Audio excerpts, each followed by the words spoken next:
আপনি কি আপনার ত্বকে দাগ, ব্রণ, কালচে ভাব ও অতিরিক্ত তেল দূর করে ফিরিয়ে আনতে চান উজ্জ্বলতা?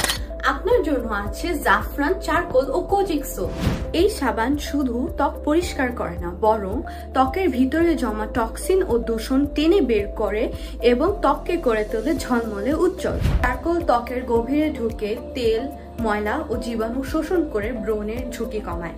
কোজিক অ্যাসিড পিগমেন্টেশন ও দাগ হালকা করে ত্বককে করে তোলে প্রাণবন্ত, ফর্সা ও মসৃণ। আর জাফরান নির্যাসের গুণ ত্বককে করে তোলে উজ্জ্বল। এটি প্রতিদিন ব্যবহারে ত্বক হয় নিখুঁত, উজ্জ্বল ও গ্লোয়িং, যা আয়নার সামনে দাঁড়ালেই চোখে পড়ে। জাফরান চারকোল ও কোজিক সোপের দাম মাত্র 240 টাকা। এটি যে কোনো বিশ্বস্ত অনলাইন সেলার অথবা ভালো কসমেটিক শপে খোঁজ নিলেই পাওয়া যায়। আসল সাবানটা কিনতে হলে প্যাকেটে BSTI ও ISO লোগো অবশ্যই চেক করে নেবেন, অথবা আমার ভিডিও থেকে স্ক্রিনশট নিয়ে রাখুন প্যাকেটের, যেন আসল জাফরান চারকোল ও কোজিক সোপ চিনতে ভুল না হয়। তাহলে আর দেরি করবেন কেন বলুন? আজ থেকে শুরু করুন এই স্মার্ট স্কিন কেয়ার। আপনার ত্বককে উপহার দিন সেই দীপ্তিময় আলো যা তার সত্যি প্রাপ্য।